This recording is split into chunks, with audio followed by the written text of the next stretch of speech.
Hello વિદ્યાર્થી મિત્રો, હું તમારા માટે લઈને આવી ગઈ છું તારીખ 21/12/2024 એકમ કસોટીના આઈએમપી ક્વેશ્ચન, જેનો સબ્જેક્ટ છે ગુજરાતી, માર્ક્સ છે 25, ટાઈમ છે તમારો 1 કલાકનો। તો ચાલો આપણે પહેલાં તેનું માળખું શીખી લઈએ। નીચેના પ્રશ્નોના એક એક વાક્યમાં ઉત્તર લખો, જેમાં ક્વેશ્ચન આવશે 4, એનો ગુણભાર 4 છે। પ્રશ્ન 1બ, નીચેના પ્રશ્નોના 2-3 વાક્યમાં ઉત્તર લખો, જેમાં ક્વેશ્ચન આવશે 2, એનો ગુણભાર 4 માર્ક્સ છે। પ્રશ્ન 2અ, નીચે આપેલી ખાલી જગ્યા પૂરો, જેનો ગુણભાર છે 3 માર્ક્સ, જેમાં ક્વેશ્ચન આવશે 3। પ્રશ્ન 2બ, નીચે આપેલ જોડણી સુધારી ફરીથી લખો, તેમાં ક્વેશ્ચન આવશે 4, તેનો ગુણભાર છે 2 માર્ક્સ। પ્રશ્ન 3અ, સમાનાર્થી શબ્દ લખો, જેમાં ગુણભાર છે 2 માર્ક્સ, ક્વેશ્ચન આવશે 4। પ્રશ્ન 3બ, નીચે આપેલ શબ્દના વિરુદ્ધાર્થી શબ્દ લખો, જેમાં પણ ક્વેશ્ચન 4 આવશે, તેનો ગુણભાર રહેશે 2 માર્ક્સ। પ્રશ્ન 4અ, જેમાં પૂછાશે તમારે નીચેના વિકલ્પમાંથી સાચો વિકલ્પ પસંદ કરો, મીન્સ કે MCQ પૂછાશે તમારે, જેનો ગુણભાર રહેશે 2 માર્ક્સ। પ્રશ્ન 4બ, શબ્દ સમૂહ માટે એક શબ્દ લખો, જેમાં ક્વેશ્ચન આવશે 2। પ્રશ્ન 5અ, યોગ્ય વાક્ય બનાવો। પ્રશ્ન 5બ, વાક્યોને કથાનક્રમ અનુસાર ગોઠવો, જેનો ગુણભાર પણ 2 માર્ક્સ છે। તો ચાલો હવે આપણે તેનું સોલ્યુશન જોઈએ। વિદ્યાર્થી મિત્રો, તમારે પણ સોલ્યુશન સાથેની PDF જોઈતી હોય તો તમારે PDF ડાઉનલોડ કરવા માટે પ્લે સ્ટોર પરથી યુથ એજ્યુકેશનની એપ ડાઉનલોડ કરવાની રહેશે। ચાલો આપણે ટાઈમ વેસ્ટ કર્યા વગર આપણે સોલ્યુશન જોઈએ। પ્રશ્ન 1અ, નીચેના પ્રશ્નોના એક એક વાક્યમાં ઉત્તર લખો। ક્વેશ્ચન નંબર 1, તમને હોડીમાં બેસવું ગમે કેમ? હા, મને હોડીમાં બેસવું ગમે છે। હોડીમાં બેસીને પાણીમાં સફર કરવાની ખૂબ જ આનંદ આવે છે। ક્વેશ્ચન નંબર 2, ભીમે બળ આપતા અભિમન્યુને શું કહ્યું? ભીમે બળ આપતા અભિમન્યુને પદ્મવ્યૂહ ભેદાય કે તરત જ સાથે ઘસી જઈને બધું વેર વિખેર કરી નાખવા વાત કરી। ક્વેશ્ચન નંબર 3, સઢ કોનાથી ભર્યા ફૂલ્યા છે? સઢ પવન વાયરાથી ભર્યા ફૂલ્યા છે। ક્વેશ્ચન નંબર 4, દુર્યોધનનો ક્રોધ શાથી કાબુમાં ન રહ્યો? અભિમન્યુએ દુર્યોધનના પુત્રને માર્યો, તેથી દુર્યોધનનો ક્રોધ કાબુમાં ન રહ્યો। આ આપણો પહેલો ક્વેશ્ચન અહીં ખતમ થાય છે। પ્રશ્ન નંબર 1બ, નીચેના પ્રશ્નોના 2-3 વાક્યમાં ઉત્તર લખો। ક્વેશ્ચન નંબર 1, હોડીને દૂર શું નજીક શું શા માટે કહ્યું છે? સફર કરવાની ઈચ્છા શક્તિ પ્રબળ હોય ને લક્ષ્ય નક્કી હોય તો એ સ્થળ નજીક છે કે દૂર છે, એ પ્રશ્ન મહત્વનો રહેતો નથી। દૂર નજીકનો ભેદ રહેતો નથી, તેથી હોડીને દૂર શું નજીક શું એમ કહ્યું છે। ક્વેશ્ચન નંબર 2, યુદ્ધ રોકવું હોય તો શું કરવું પડે? યુદ્ધ રોકવા માટે દેશ વચ્ચેના સંબંધોમાં પ્રેમ, ત્યાગ અને સહિષ્ણુતાનો પ્રચાર પ્રસાર કરવો જોઈએ।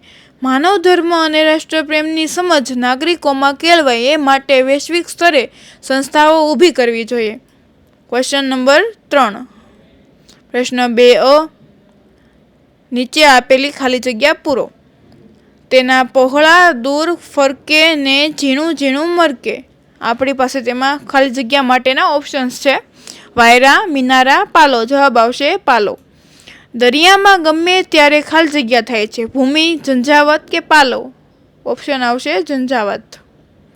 શ્રી કૃષ્ણ શિબિરના દ્વારમાં જ શાંત ખાલી જગ્યા ઊભા રહ્યા, મહારથી, નિશ્ચલ કે ગોરવર્ણ? જવાબ આવશે નિશ્ચલ।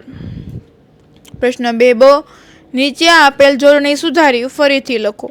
નજીક, નજીક, નિશ્ચલ, નિશ્ચલ, ઢુકડું, ઢુકડું, દ્રષ્ટિ, દ્રષ્ટિ।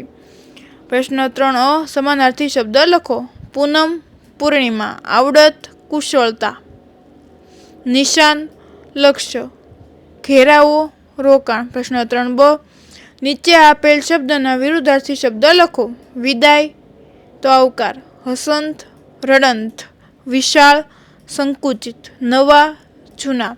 પ્રશ્ન 4અ, નીચેના વિકલ્પમાંથી સાચો વિકલ્પ પસંદ કરો। એનો ક્વેશ્ચન 1, બીજલા કોના પ્રકાશનો વિસ્તાર છે? ચંદ્રના, સૂર્યના, તારના? જવાબ આવશે એ, ચંદ્રના। ક્વેશ્ચન નંબર 2, અભિમન્યુના સારથીનું નામ શું હતું? ઓપ્શન્સ છે આપણી પાસે 3, સુમિત, સુચિત, સુમિત્ર? જવાબ આવશે એ, સુમિત। પ્રશ્ન 4બ, શબ્દ સમૂહ માટે એક શબ્દ લખો. સાડલાનો લટકતો છેડો પાલવ. ક્વેશ્ચન નંબર 2, જેનો ઈલાજ ન હોય તેવું અસાધ્ય. પ્રશ્ન નંબર 5 યોગ્ય વાક્ય બનાવો.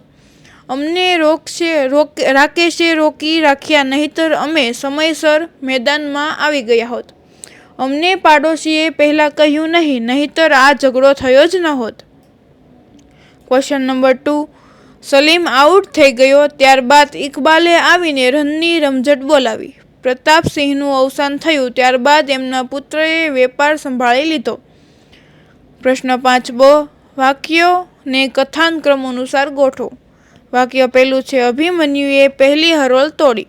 વાક્ય બીજું, પાંડવો આવતીકાલના યુદ્ધ વિશે આયોજન કરતા હતા. વાક્ય નંબર 3, આગળ અભિમન્યુ અને પાછળ બીજા પાંડવો યુદ્ધ કરવા માટે નીકળ્યા. વાક્ય નંબર 4, અભિમન્યુના મૃત્યુથી પાંડવો શોકમય બની ગયા.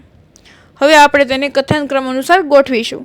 તો બીજું વાક્ય છે તે પહેલા આવશે, પાંડવો આવતીકાલના યુદ્ધ વિશે આયોજન કરતા હતા. વાક્ય નંબર 3 છે તે બીજું આવશે, આગળ અભિમન્યુ અને પાછળ બીજા પાંડવો યુદ્ધ કરવા માટે નીકળ્યા. વાક્ય નંબર 1 છે તે ત્રીજું આવશે, અભિમન્યુએ પહેલી હરોળ તોડી. વાક્ય નંબર 4 છે તે છેલ્લા આવશે, અભિમન્યુના મૃત્યુથી પાંડવો શોકમય બની ગયું. તો વિદ્યાર્થી મિત્રો, આ હતું આપણું સોલ્યુશન સાથેનું એકમ કસોટીનું પેપર.